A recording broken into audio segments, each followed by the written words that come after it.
Bonjour à tous et bienvenue sur Infotech Hub, la chaîne qui a pour objectif de mettre en lumière les avancées technologiques en Afrique. Et dans ce nouvel épisode, je reçois Mohamedou Yakoubou, qui est un manager et solution architecte de AWS, mais également l'un des speakers lors de la prochaine édition de la journée de cloud. Je rappelle qu'il y a une journée qui a pour objectif vraiment de transmettre de l'information, mais également d'apprendre des nouvelles technologies et le cloud qui aura lieu le 29 juin. C'est une nouvelle conférence, mais également qui aura lieu en simultané dans plusieurs pays africains à travers des hubs de diffusion. Donc, sans plus tarder, je vais laisser Mamadou se présenter. Bonjour à tous, bonsoir à tous et merci, merci pour l'invitation. Je suis très heureux d'être là. C'est vraiment un réel honneur pour moi de participer à cette interview.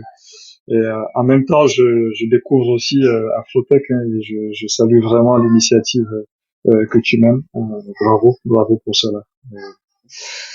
Donc je m'appelle Mohamedou Yakoubou, je suis Principal Solutions Architect chez AWS et ça va faire presque 5 ans que j'y suis. Donc je suis né et j'ai grandi pour le coup au Cameroun où j'ai fait j'ai fait toutes mes études d'ailleurs, hein, y compris les études universitaires après mon diplôme d'ingénieur.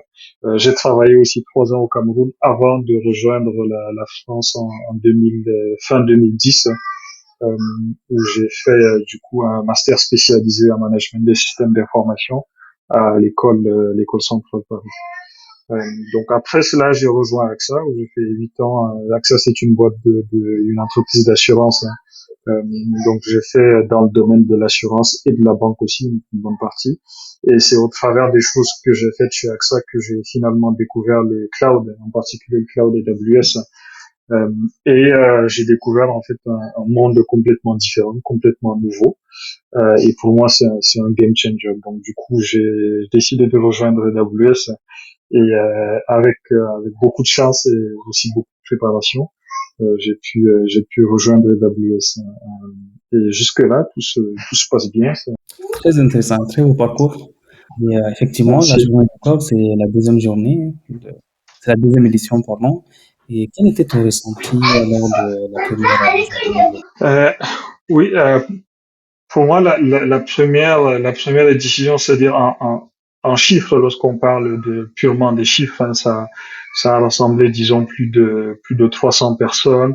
On a eu des personnes venant de plus de 25 pays différents. Il y a eu énormément de sessions, je pense à peu près 26 et plusieurs speakers différents. Et pas seulement des individus, mais on a aussi vu des groupes comme les user groups qui ont fait partie en fait de la mobilisation.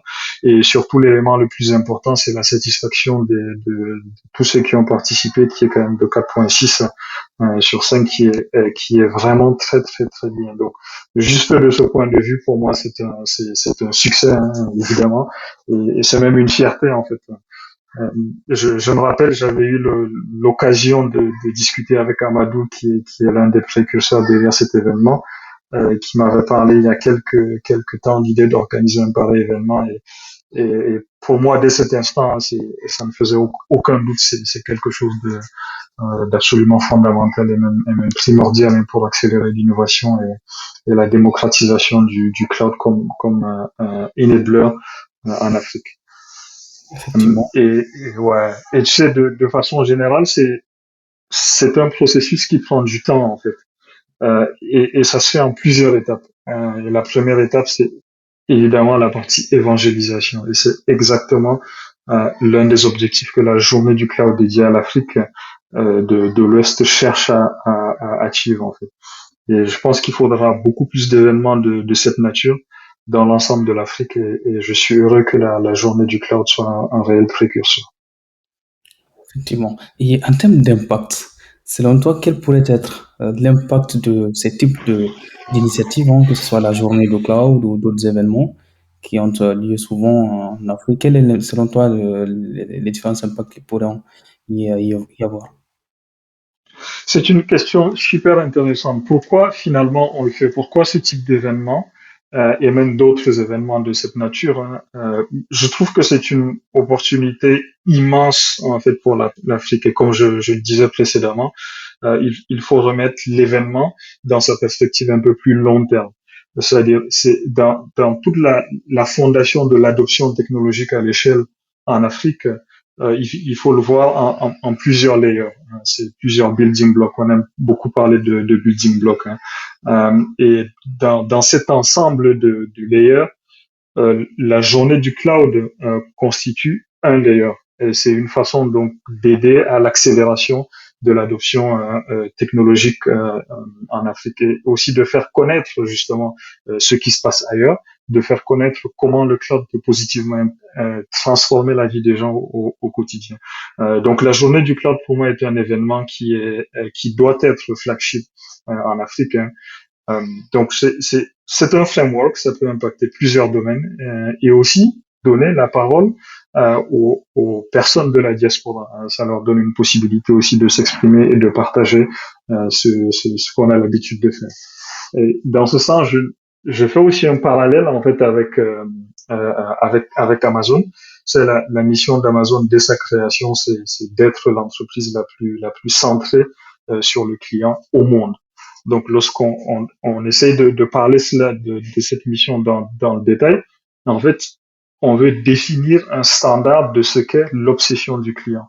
Donc, un standard, ça veut dire que un standard tellement élevé que d'autres prendront exemple sur ce que Amazon fait et implémenteront aussi l'obsession du client dans leur business au quotidien.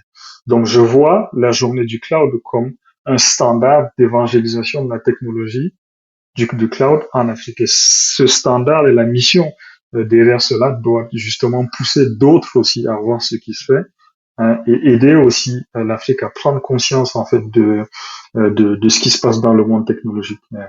Et c'est en atteignant justement une masse critique qu'on peut aller vers l'adoption en fait à l'échelle de la technologie et bien sûr innover dans tous les métiers. Donc pour moi c'est une opportunité unique pour les jeunes de comprendre les enjeux de la technologie, de comprendre comment cela peut impacter l'Afrique au travers des retours d'expérience justement qu'on a durant ce genre d'événement.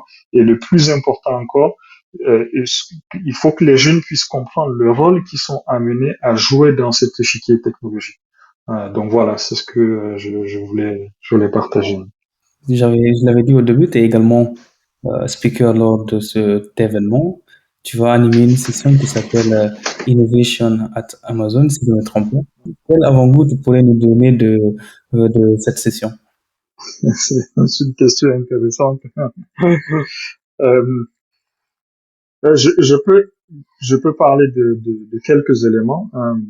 Donc le premier élément, c'est ce que j'avais dit plus haut, hein, c'est le fait que Amazon est une entreprise centrée sur le client. Donc notre mission est d'être l'entreprise la plus centrée sur le client au monde. Et c'est dans l'ADN de l'entreprise. Et c'est cette mission en fait qui a permis de développer plusieurs types de services innovants à nos clients. Donc il faut toujours avoir en tête le fait que il y a une mission, il y a un client au centre, et c'est ce pilier fondamental qui permet en fait d'aller vers plusieurs types de services innovants qu'on a. Le deuxième élément, c'est euh, peut-être le plus intéressant pour moi effectivement, à part le fait qu'on se centré sur le client, c'est le fait qu'il n'y a pas une équipe en fait d'innovation qui est basée à Seattle et qui dicte ce qu'il faut faire en termes d'innovation. Quand Amazon fait les choses, c'est toujours à l'échelle. Donc, on met en place des mécanismes et des frameworks pour permettre à n'importe qui dans l'entreprise d'être un innovateur. Donc, au lieu d'avoir une équipe centralisée qui dicte, on met en place des frameworks, un cadre, et donc on fournit, et c'est ce cadre que je vais expliquer justement durant la présentation, le cadre qui s'appuie sur la notion de la culture, les mécanismes, l'architecture et l'organisation pour pousser l'innovation à la périphérie de l'entreprise. Donc la périphérie, ça veut dire accessible à un maximum de personnes pour que tout le monde puisse être innovateur, tout le monde puisse changer et transformer l'expérience des utilisateurs au jour le jour. Voilà. Très intéressant, Pour très la très suite, participer. effectivement, tu nous donnes l'envie là de participer à l'événement. Et en termes d'innovation, comme tu l'as dit, selon toi, comment les stratégies d'innovation appliquées par Amazon pourraient être inspirantes ou appliquées directement aux différentes entreprises africaines? Hum, hum. Ah oui, énormément. Il y a beaucoup, beaucoup de piliers ou d'éléments qu'on peut sur lesquels on peut s'appuyer pour bâtir aussi de l'innovation pour les entrepreneurs africains. Je le dirais une troisième fois, c'est l'orientation client. Il faut vraiment comprendre les besoins du client, les pain points du client. Je parlerai aussi durant ma présentation, hein, on aime se focaliser sur les besoins durables du client. Chez Amazon, par exemple, on dit le client ne va jamais dire, ah, écoutez, vos produits sont trop moins chers. Est-ce que vous pouvez augmenter vos prix? Donc, le besoin durable du client, c'est toujours d'avoir des produits les moins chers possibles. Donc, il faut comprendre le client, comprendre les besoins durables du client. Le deuxième élément, c'est la notion de fail fast, fail cheap. Il faut utiliser la technologie pour très rapidement, avant de développer quoi que ce soit, avant de fournir n'importe quel service, technologie et mécanisme pour comprendre ce qu'on veut fournir à nos clients. En fait. Donc c'est un mécanisme qu'on a développé aussi chez Amazon qui s'appelle le working backward. Je vais présenter aussi durant la session.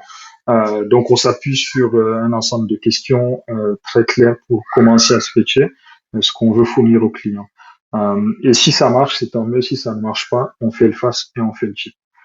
Le troisième élément qui, je pense, qui est très important et ça commence à se développer aussi en Afrique, mais ça a toujours été un frein à l'époque, c'est qu'on ne gagne pas seul, en fait. Et je le disais aussi tantôt, il faut une masse critique pour atteindre un développement technologique. Et il est important de construire donc un écosystème dans une approche gagnant-gagnant pour mieux servir les Africains. Donc penser à créer des synergies, peut-être agréger des services, comme on le fait aussi pour bâtir un écosystème numérique puissant et global. Donc voilà, et le dernier élément, technologie, utiliser la technologie.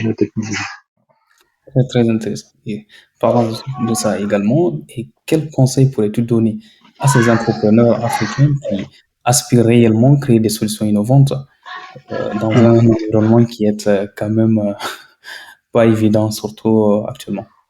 Non, absolument, absolument. Je, je pense que le premier élément, c'est vrai, il faut que ce qu'on crée en termes de services et de produits réponde à un besoin particulier. Donc, bien identifier les problèmes locaux et proposer des solutions adaptées. Donc, on peut se concentrer, par exemple, sur des défis qui sont spécifiques à une région en particulier ou à une industrie en particulier. Je vois beaucoup de progrès, notamment dans le domaine des fintech, de l'agribusiness. Hein. Et globalement, en fait, toute la technologie peut impacter n'importe quel domaine industriel en Afrique. Donc, il faut juste savoir comment tirer parti de cette technologie et pour résoudre des problèmes vraiment locaux et qui peuvent améliorer la vie des utilisateurs au quotidien. Il ne faut pas faire de la technologie pour faire de la technologie, mais pour que ce soit au service des utilisateurs finaux. Il faut valoriser les talents locaux. J'ai fait plusieurs déplacements en Afrique ces derniers temps. On a parlé avec beaucoup de personnes et l'Afrique regorge de talents. C'est juste impressionnant. Ce type d'événement va permettre justement à ces jeunes-là de connaître le next step. Quels sont les virages technologiques qui sont en train de s'opérer. Je fais référence à la generative AI, justement. Donc, il faut valoriser les talents locaux, les aider à se former, à monter en compétences et venir résoudre des challenges en fait dans leur région. Pour moi, c'est les deux éléments et peut-être le troisième élément, la technologie encore une fois. Il faut, lorsqu'on utilise le cloud, on ne se rend pas compte, mais on a une possibilité d'accélérer en fait le développement des produits et services, d'innover le plus rapidement possible, de faire le face et de faire le chip. Donc voilà. Et je suis certain aussi que pour ceux qui ont fait l'entrepreneuriat, ils savent déjà, mais je leur ai dit quand même, il faut être persévérant et patient. Donc voilà. Très, très bien. Très, très bien. En tout cas, merci beaucoup. Vraiment, je suis très heureux Mais je de t'en prie. voir. Et je ne sais pas si tu aurais un dernier mot avant la fin. Oui, donc participer massivement à la journée du cloud. Hein. Cette année, alors les organisateurs ont rajouté des choses nouvelles. Hein. Donc il y aura à la fois de online, mais aussi des événements locaux. C'est un moment important pour faire du networking, pour connaître ce que les gens font, savoir où va la technologie. Donc participer au maximum. suivez la technologie et adoptez le cloud. Très, très belle conclusion. En tout cas, merci vraiment. Merci beaucoup, Mamadou, pour Merci cette à toi. présentation. Vraiment, merci beaucoup. C'était un N'hésitez pas plaisir. vraiment à nous donner votre avis de l'interview dans les commentaires, mais également, je mettrai dans la description de la vidéo le lien pour directement s'inscrire à l'événement qui aura lieu le 29 juin. Et n'hésitez pas également à vous abonner pour rester à la fin des canaux technologiques africains. À très bientôt pour une prochaine vidéo. Merci.